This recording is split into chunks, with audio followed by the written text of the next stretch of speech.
Hello, everybody. Welcome to one of the most anticipated AMAs we've ever had. Welcome to all new faces in our ranks, and we hope you come to love these events just as much as we love to make them and to actually be here. So, as usual, we're going to check on the MDs first, but there's one important difference. We're going to be joined today by our brand new CTO, who's going to tell us everything about what direction this company is going to take and the wonderful steps ahead of us. So please join me in welcoming Derek, Robert, and Amadeo. Welcome, everyone. And Monty. Don't forget And Monty. Hello. He's the real brains behind the operation. Smile. anyway. I think everybody knows. So Come on, smile. Awesome. So how's it going? How's it going, Amadeo? What were your very first feelings after this week at CrescoFin? Well, let me give just a brief background to Amadeo. We're really excited that he's joined us as CTO. He's one of the few real superstars in the space, known by name. Like, I did some courses from Amadeo a year or so ago, and we were really flattered that he contacted us when we were preparing to launch WCRES. He first started in the company by being a shareholder, just like Derek and I. He owns equity in the company. And then our discussions evolved in terms of how we could integrate what we're doing with DeFi. And, Amadeo is based in Amsterdam and Hong Kong. He's a global citizen. Anybody who knows him knows that he has contacts all over the place. He's very passionate about building in DeFi. And that's what we're here for. This is a software company. We should be judged on the code that we ship, the products that we produce. And that's why we've got Amadeo on board. So Amadeo, welcome. Tell us a bit more about yourself. Yeah, thank you, Robert, and Derek and Slavian for organizing this live stream. And thank you, Robert, for the invitation to join us as CTO. And it was kind of a natural evolution, how it normally goes actually in DAOs. The different thing, of course, is that CrescoFin is not really a decentralized organization. It's actually, I would say, a hybrid kind of solution, right? So we were just started to talk, and we had some technical discussions. We had actually amazing exchange of ideas, and I'm always very passionate about the bridge between the centralized financial world, the decentralized financial world, and to give basically crypto and DeFi a better purpose in the current world that we live in. Because let's face it, if we just keep on pressing UTXOs to each other, where it's just like yield farming or just investing in Dogecoin, as we see today, again, it's going up a lot. So I mean, there is some real purpose that we can give here, and then also, of course, the Coinbase listing and crystallizes that. And I think also CrescoFin with this first fully compliant actual security token listed on Uniswap, where really a bridge has been made from a decentralized exchange, where CrescoFin is also traded on Bloomberg and is traded on Uniswap. So this is the first time that these two things actually starting to come together, and I'm very happy to be a part of this and to merge the two worlds even more together. Well, we're super excited that you're here. So this is, Slavian, tell us what we're going to do for the live stream.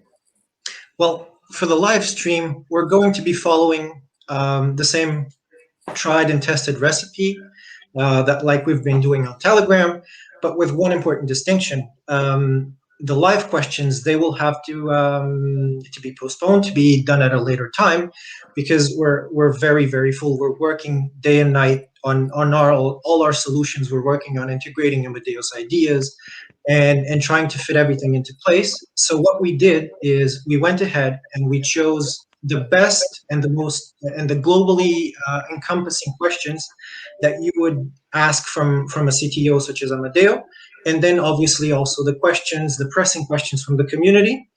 And for this first AMA, we're going to keep it short and neat, and we're going to delve into these questions.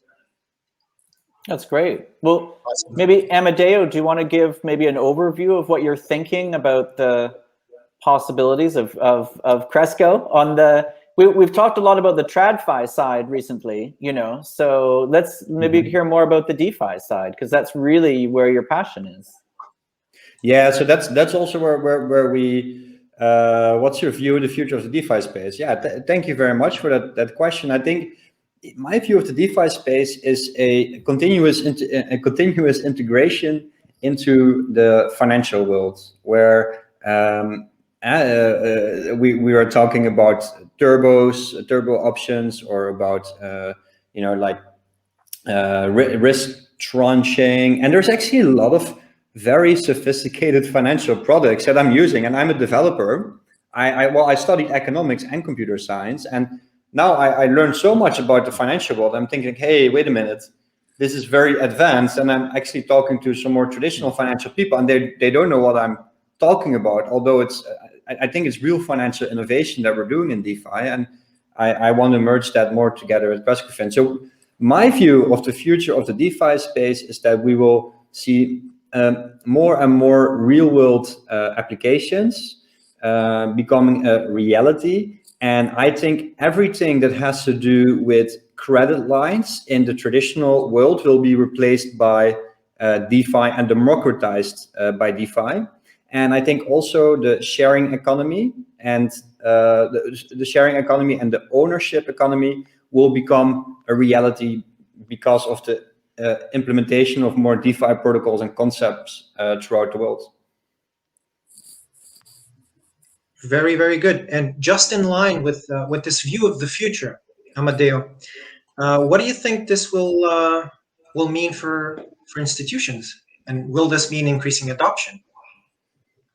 Yeah, so I think for institution, it will be a democratization of financial accessibility, where also what Robert and Derek built with the invoice financing, etc., normally only is between big companies. I think because of DeFi, it also will make it so that these risks, and normally only very big institutional players can take, will be democratized for smaller players also to take those risks. And I think for institutionals, they can basically go to a next level. So they will have a way more advanced and transparent financial system where they can do better risk management and better insight into all their financial moves. Where normally, if you make Derek, we had some discussions about your time as a FX trader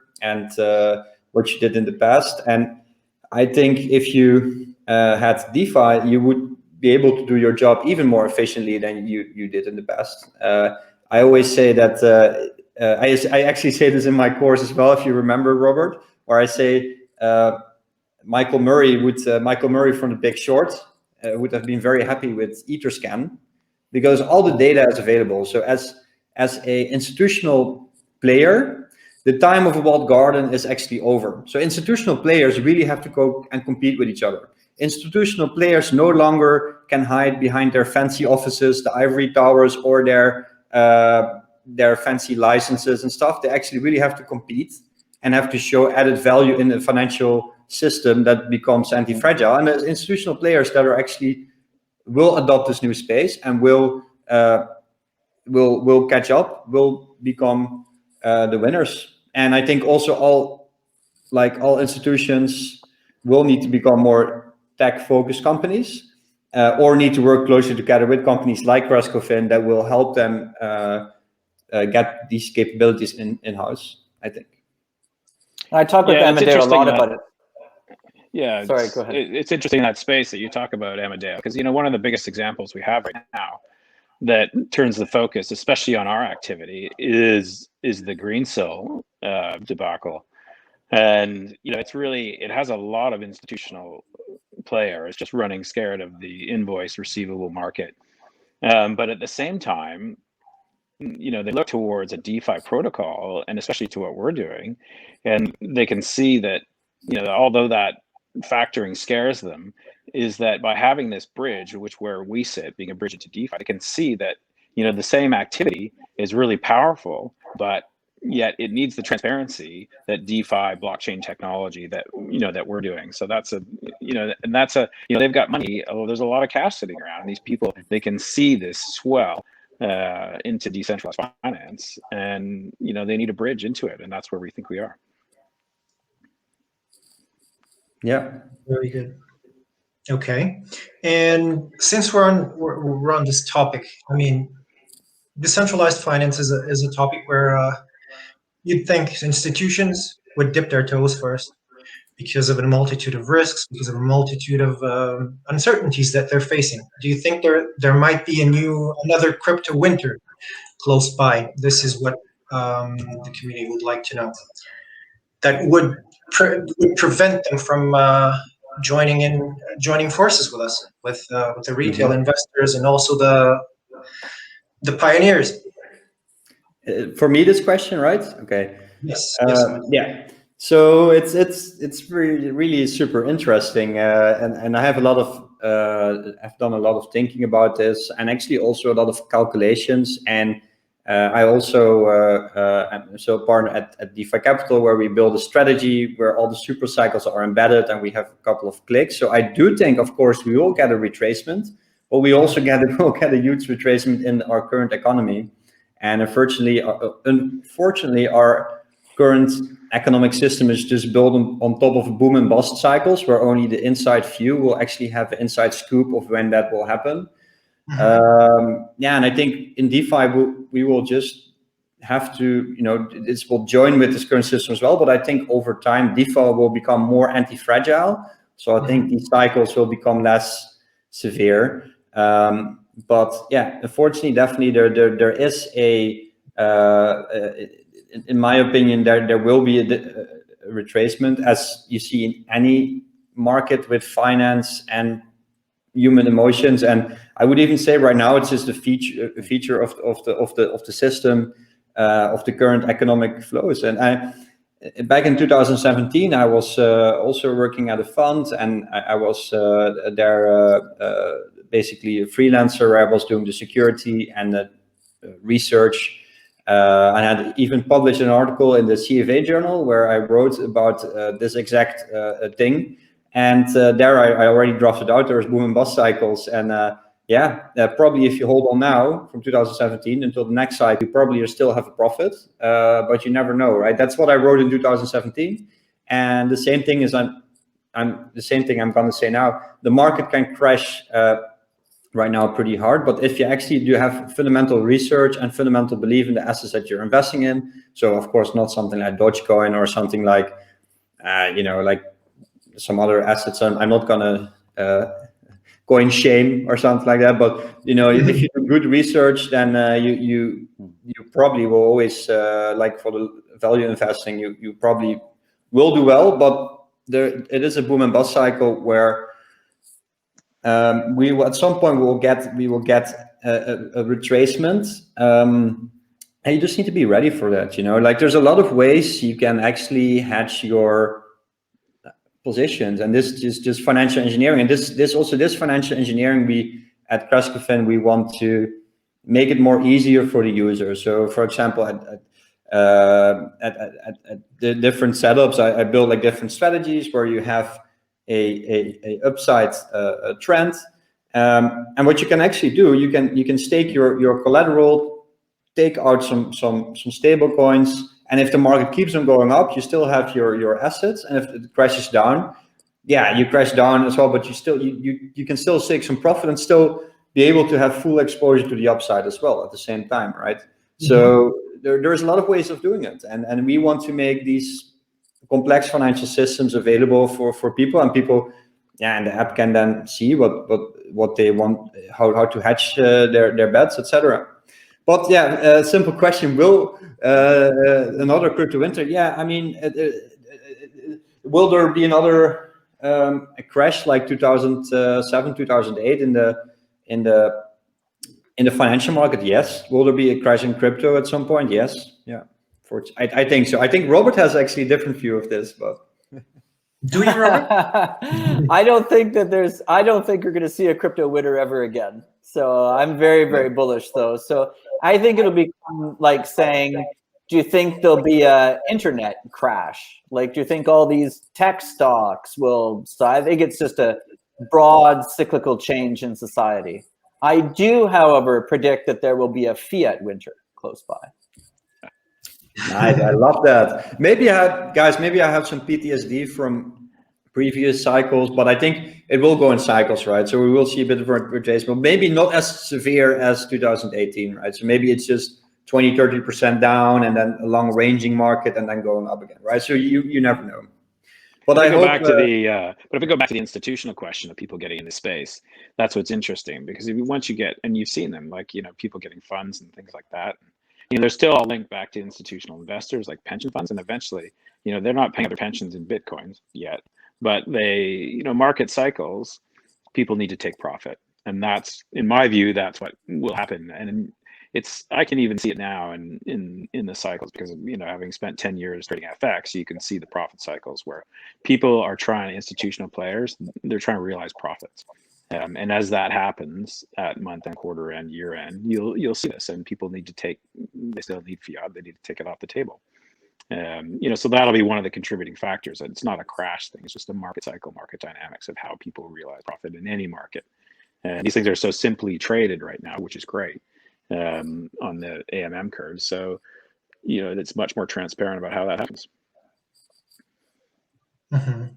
Very good. Well, this ties in closely with question number 4. So, Amadeo, your name is synonymous with DeFi capital for many people, and the question that some are asking themselves is, will you be involved in a DeFi fund for Cresco?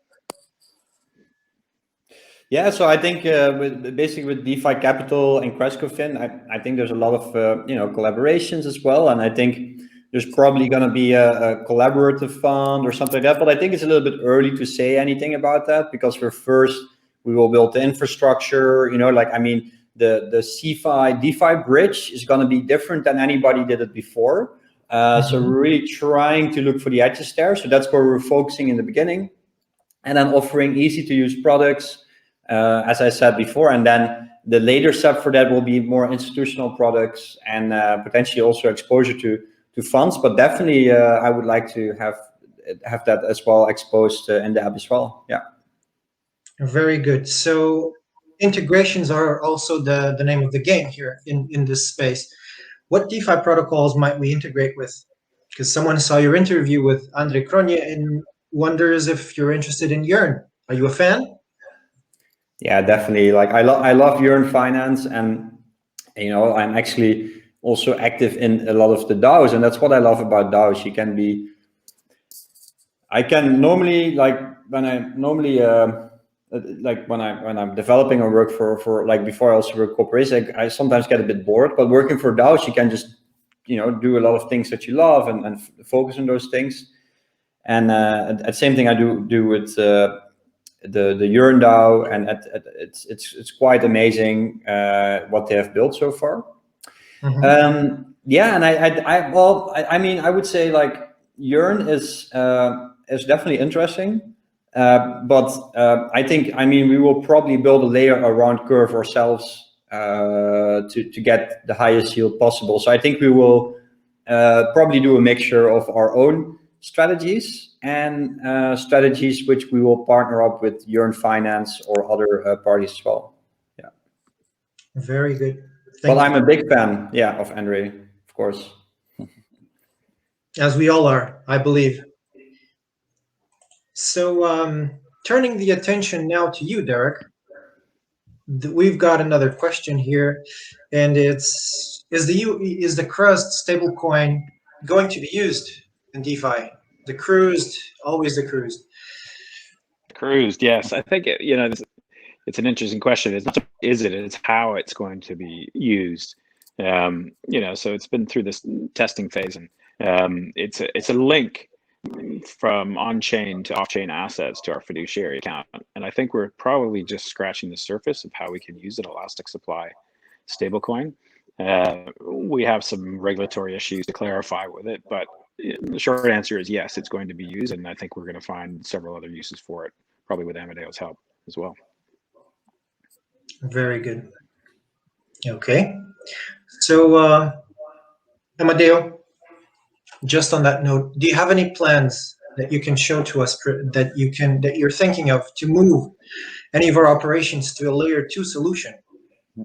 Yeah, well, first, of course, we need to launch the app and everything. But I'm seriously looking at Starkware for the similar way that's how DYDX is doing it. And Robert, I mean, we had a couple of discussions about this already. Because what I see, what I love about DYDX, it's I think they had like over 1 billion in volume last week or something, and it was on layer 2. So the Starkware is implemented. It already had like 1 billion in volume with DYDX. So what they basically did is they had a trading desk front end, and on the back end you still have control over your own assets. Mm-hmm. And when you think about this is revolutionary, because this will be the future of finance. I mean, like especially these institutions, they don't want to give control away to any other third party. They want to keep their own control of their own assets, and they want to trade with counterparties in a fast and secure way. That's what Starkware at DYDX offers.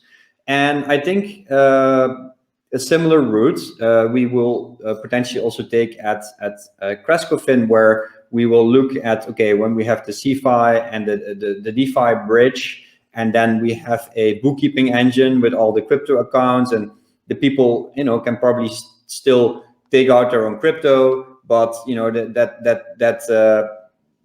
float between our treasury and the client's crypto wallets will probably be gone in Starkware. And if the client then wants to take it on layer 1, they probably will have to bridge that to layer 1. So that is a potential solution I'm looking at. But the first implementation will probably just be over layer 1, and then a second step after that will be definitely. And I'm already researching that, and I'm very excited about Starkware and about Optimism. Yeah, I'm researching them very closely, and right now actually I'm also watching a lot of the Scaling Ethereum 2.0 videos. There's actually a hackathon going on of scaling Ethereum, and I'm watching all the teams. I'm trying to get as much information as possible. And maybe at some point we don't need any layer 2 anymore, and we can just do it on a separate shard on Ethereum 2.0, and that's of course also a possibility. So all options are open. So yeah, I'm seriously looking at that. What I think is a really big misconception about layer 2s. I mean, layer 2 is something that has the similar security as Ethereum. So Matic Matic is not layer 2, Binance Smart Chain is not layer 2. Layer 2 would be something like Starkware, CK's rollups, Optimism. That's what we're looking at. And the rest of the options, not really. So it's more really Ethereum native. We really want to stay near Ethereum native focus at this point. Yeah. Okay, great. So now let's turn our attention to another detailed question. And this question is, I'll read it out for you. So on page 27 of our IM, we say we want to automate all the processes developed so far. This corresponds to phase 2. So the question is, how do we think we'll be able to automate a process that legally requires the intervention of a third party at the level of purchase and sale of the receivables? And this, I think, is a great question for Robert. Well, like my first thought is that I really thank you to somebody in the community who's actually read the IM in such detail. Like I really appreciate it. You know, it's like, you know, I wrote, and I know Derek kept saying to me like a 93-page IM, people are just, nobody's going to read it. So, and I, you know, I was sitting side by side with Guillaume, who's like, you know, who's from our tech team and who's really created our proof of delivery mechanism. We were sitting together last autumn, and he was sick, and we stayed a bit of a distance, but we're working on the coding, and he gave me COVID. So I wrote a lot of the IM while I was like sick on COVID. So I'm just happy that somebody's read it. And it raises two really big picture, interesting questions. One is that how hands-on, like the senior team, we need to be versus how much we can automate. And the other question is gets to the heart of what we do, which is proof of delivery. So I love the question. We wrote in our IM that we really want to move to a DAO. That would be the goal. Like, I love the idea of like exiting to the community. There's this concept of, to compete against big banks, we won't be able to do it alone. Like, we really need our community not to just be shareholders, but to really feel engaged and really help us. And like, as our product develops, we're going to be asking everybody in the community to contribute more and more to it. So, but however, today it touches the real world. You need to have a real world person to answer the phone when the regulator calls. You need like real people to like bring people together for the invoice financing. But the question misses something a little bit, because what we really do, what our real magic is that we convert an old world contract into a smart contract. Derek and I talked about the question before the stream, and really it merits a Medium post to explain it probably in more detail. But that is what Cresco does. Cresco essentially takes something that exists in the real world, where there's a question about trust, there's a question about deliverability, and it converts it into a smart contract. And by using a smart contract, essentially, we pull the invoice from the on-chain data that's been agreed by both parties. So that's where disputes are cut out, fraud is cut out, because the invoice isn't something that is made by somebody else. It comes from chain. So it's really, it's really fascinating what we've got. And by doing that, it means we get great insurance rates. And so if we can convince, the old-fashioned Lloyd's of London to underwrite insurance for us, we can, convince anybody. But part of our discussions in Lloyd's with, Derek and I and our amazing insurance guy was that, the guy in Lloyd's, he said, look, I've never underwritten insurance for anybody that I haven't had a beer with down in the pub. So, a future phase for Amadeo is going to be make sure that the contract can have like, a pint down in the pub with some guy from Lloyd's. And once Just we do to be clear, that was a breakfast meeting. No, I think, Robert, will be a DAO formed around this person, and then every time a random person will have a beer with him in the pub, and he's part of the DAO, so maybe something like that. We'll have to involve our community in helping us having drinks with people, but yeah, but that's a great question, and I'll answer it maybe in more detail in a Medium article. I have I honestly have so much to do. I mean, but I'll add it to my list. But thank you for reading the IM. Very good. Okay, so moving on to question number 9. Derek, please, may you enlighten us. In May, there is a supposed team unlock. So what's the exact date? What's the exact time? And will the team have a way to wrap their shares and sell them on Uniswap, or will we wait until the app release to even think of such a thing? Well, it's an interesting question, because I had to go back and check, and the last update we did on the tokenomics is that the team started unlocking at the end of February, and it's just been crickets.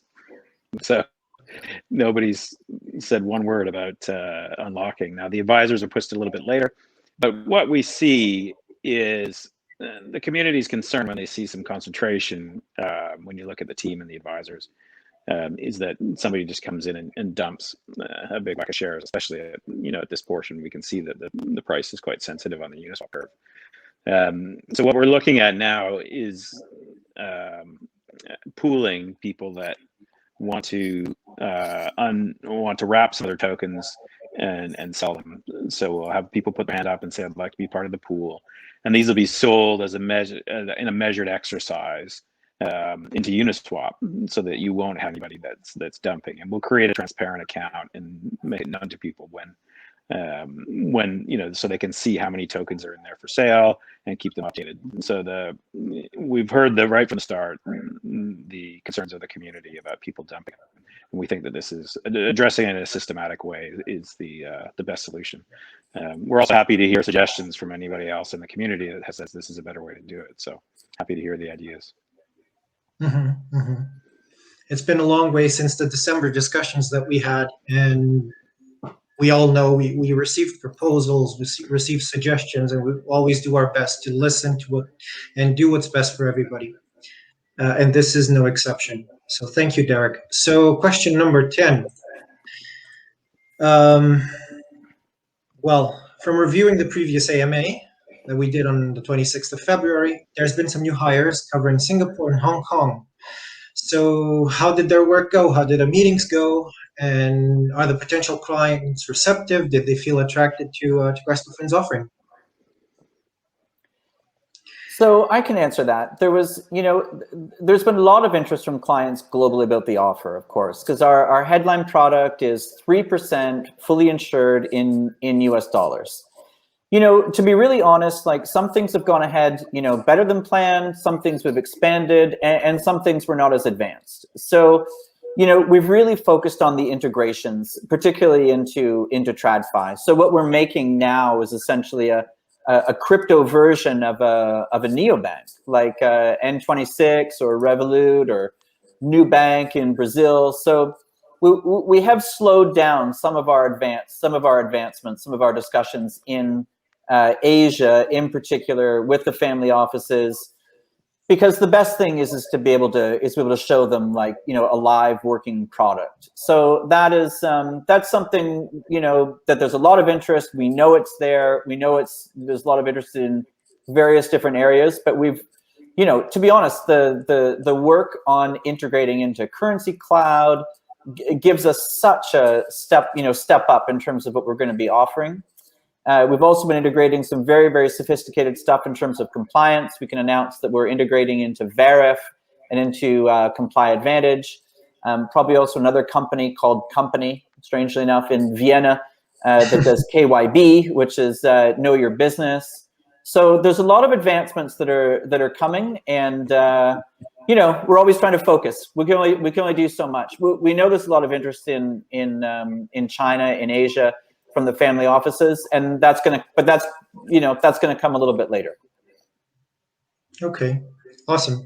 And just to tie into this Asia expansion, Asia efforts, somebody noted that Asia is in phase 3 of the expansion plan, according to the IM. But how are the talks going with people in South America? Have there been interviews with potential relationship managers?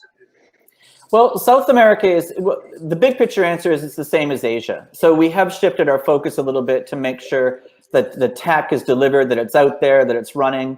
That's why we've put a huge amount of effort into our integration partners. So we have 4 really key integration partners that basically allow us to function like a neobank. Plus we have MasterCard, plus we have Visa. and then we have the DeFi side of things. So we have slowed down a little bit our focus on expanding geographically until we get all the tech there and it's a little bit clearer. But South America is something that we're really focused on. I mean, I think there'll be a lot of interest in South America. We've spoken to some people in South America, including some from the community who've offered to help.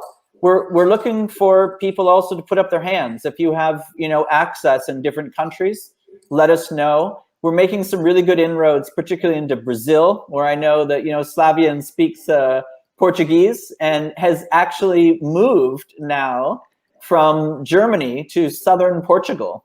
So yes. We're so for the weather, I think, right? Mainly for the weather. The food, I can't complain about the food either, but the weather is the thing. It just caught my attention. So but we're really interested in Brazil. We're interested, so Slavian speaks Portuguese. There's like 4 of us in the company as well who speak Spanish fluently. Ranging from Tatiana to Elsa to Sonia and Christina. So we're really interested in in expanding there. But our first focus at the moment is getting our MVP out. Mm-hmm. And I can definitely attest to this fact. We've been making inroads in Brazil as well. We've been meeting very interesting people you'd expect to see in leading positions in the economy of Brazil, in the leading positions of the country, really. And we've been meeting these people. We've been asking them for the advice, and they've been very excited about hearing from our product. So definitely a lot of happiness there. So moving on to question number 12. what do we basically do when expanding into new regions? Do we have a specific strategy for identifying potential clients, or is it a play-by-ear strategy? So our main focus when we enter a geography is high net worth individuals, mass affluent, and family offices. So that may expand a bit as, you know, as we have a retail app that's out there. We have marketing campaigns that we've got planned. We're doing it with our friends at Real Vision. We're doing social media marketing. You're going to be seeing that after the app comes out. The app will be out there and you know, live and functioning in the next few months. And it's going to be super exciting. But our geographic expansion, you know, to be really honest, we're going to hold on to that until we really have a product that we're putting in people's hands. And you know, it's been a bit of a trade-off to kind of move to like a full, you know, neobank strategy that also is powered by DeFi on the back end, because it's never been tried before. So you know, bear with us. The tech is going to be amazing. And then we're going to be rolling it out in different geographies. Very good. So on this question of geography, a specific question now. In France, or maybe in all of Europe, this community member says, our crypto companies cannot open a bank account due to the fact that in France, crypto is the same as terrorism. So do you plan to target these disgruntled companies that have been mistreated by the system? Do you want me to take that, or do you want to take that, Derek? So, you know, there's always the perception, you know, that we're trying to move away from, which is, you know, crypto is associated with that. But it's amazing how quickly things are changing. And you know, Derek and I, it's always been our long-term view that people are going to be attracted by the benefits, not by the technology. So whether it's powered by, you know, crypto or the legacy system, however your payments work, it's really the back end. I think what matters for people is the front end, which are the benefits to users. And in that case, I think that crypto DeFi offers, you know, a much superior return. So we are interested in, you know, in other people in the space who are passionate like us about like DeFi, crypto. You know, I mean, we don't see them as terrorists. This company is planned to be for everybody. You know, it's designed to be wherever you are, whether you're rich or poor, wherever you live, you know, however you look. It's like, you know, it's designed to help people make their money work harder for them. So, yeah, sure. I mean, we don't start off with that prejudice. So our doors will be open as soon as we get the tech launched. But for companies, that will come a little bit later. So retail is probably going to come first. We're going to keep this focus also on family office institution, but then just pure corporate accounts, that will come a little bit later. Okay, awesome. And to cap it off, Amadeo, a question for you. Now that you've taken the reins here at the technological side of CrescoFin, are we looking for a cybersecurity expert? Yeah, that's a very awesome question. And I think security experts are scarce in the crypto space. So I would say, yes, definitely. If somebody's a security expert, if you want to help us, for sure. And I think also when we will launch the app, and especially when we launch the crypto C5 bridge, or when we have the crypto wallet live, we will definitely also have a bug bounty program, or we are always looking at for some security specialists that can help us out with securing our systems even better than we were planning to do so. Yeah. So if he is interested, you can always reach out on Telegram or Twitter or any other channels that if they're interested to help us out. We're actually also actively not only looking for security experts, but also or maybe it's nice to know for the people also with the developer backgrounds. The app will be built the app will be built at the back end with Golang, and we are always looking for good developers that can help us out on that side. And the front end will be built in React Native. So React Native and Golang. And so if you're a developer with that skill set, you can always apply, or always let us know if you're looking for a nice challenge. We can always give you a good challenge for you. Yeah.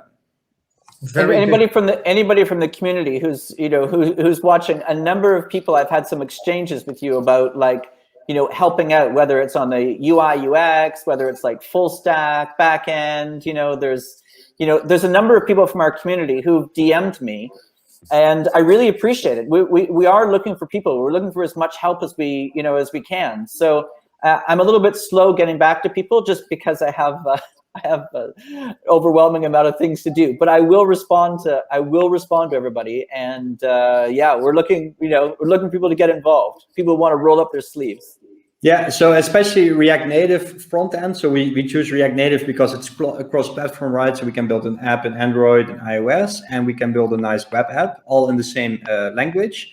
And we use Golang as a backend because it's a little bit more secure and much faster. And we potentially need this for the matching engine that we have later on. So React Native front end, Golang back end, and of course when we start to integrate more on the crypto side, which is probably a bit later, but then we use probably just Web3.js or Morales from Ivan, or any other stack that you're familiar with. Yeah, super helpful. We do weekly tech stand-ups. So if there's any interested community members that have a clearly proven tech skill and they actually want to contribute, then yeah, they're always very welcome. It will be a more of a longer term engagement, because we're looking for a bit longer term people, because we want to build this for the longer term. So yeah, let me know and reach out to probably to Slavian in Telegram or Twitter. Yeah, Definitely. Very well said, Amadeo. We always tend to look inward to our own community. We know we're blessed with such a multitude of personalities, but also skill sets.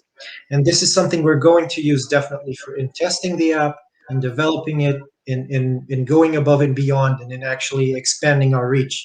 So definitely reach out to us anytime. yeah, And and especially for testing, it's a good thing you pointed out, because we're also working on a little bit of a new look and feel with a bit of the messaging better. And there we will also have beta signups. And we're looking always for beta testers and people that want to maybe do some usability testing, or they want to act as a persona, So that's always funny. Yeah. very good. And I'll be sure to resend the form link just so that everybody has a chance of applying again. And we'll try and give everybody that we can an opportunity to contribute. Yeah. Existing people don't need to. We're definitely going to contact you and use you. But yeah, new people welcome, right? Welcome. Yep. And we have so many in our ranks, so many new people that we're very anxious to meet you guys and to understand more about your skill sets and what your motivations are, why you love CrescoFin as well. This should prove to be a very interesting dialogue over the next couple of weeks until the next AMA. I think most people are here just to see Monty. Yes, that could be.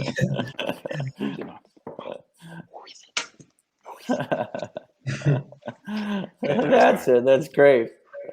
Nice. Thank you, everybody, and looking forward to work with the whole community and make this also a little bit more, community-focused efforts.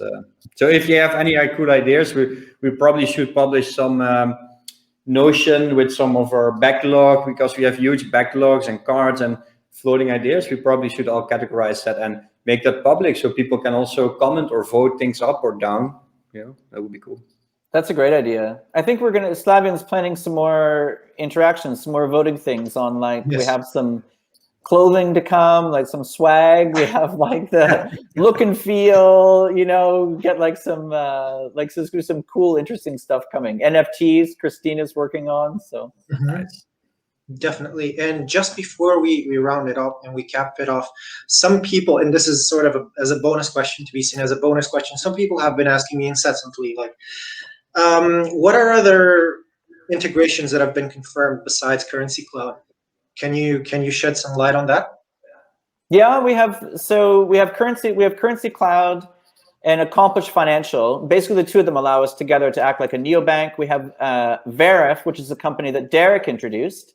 It's an AI ID company in Estonia, which is amazing for onboarding and KYC. And then we have Comply Advantage, which is a very sophisticated ongoing transaction monitoring company. The thing is to have like a very smart approach to how we do to how we do our compliance issues. So rather than the very basic, I mean, not very smart, like risk bands, or you just get endless questions about anything. Like, was that you sending, your money to your mom or something like that? We have like, we have this transaction monitoring that's, it's a lot more sophisticated. So, so those are 4 integrations that we've done. Visa, MasterCard. We're going to do company, which is the know your business. So we're going to onboard companies. These things are all like the Verif company that Derek brought in allows us to onboard somebody on an average time of less than a minute for the approval. So it's pretty cool. So you kind of like, you fill in your details, like your proof of address, and you scan like your driver's license or your passport, and it verifies you, and you can open an account in like less than a minute. It's really great. And then for companies, it's going to do the same thing. So you can open a company account also in like less than a minute. Then it circles back and checks like the signatories, like 1 or 2 of them. And also, so I mean, yeah. So those are the integrations that we're doing. We're working on Visa card and MasterCards. The MasterCards are going to be in the EEA and the UK, and then we're rolling it out territory by territory after that. So amazing. Okay, that's great. I think we've arrived at the end. Very important for us to say now, we're going to be making this recording available on YouTube, and afterwards we're going to switch to YouTube as well, because we've seen here that a number of people have been having slight issues with audio and video, and obviously we want to reach out to as many people as possible and let everybody take part in this AMA as well. So lots of new stuff to come, lots of improvements as well to this medium, and we hope you enjoy it, because it's going to be a lot more frequent. Thank you, everybody, and see you in the next one. Thank you. Thanks, everybody, for everybody. Listening. Thanks, Slavian, for organizing. Good job. My pleasure. Yeah. Thanks to our community. Thanks, Slavian. Thank you to Thanks, our guys. community. Goodbye.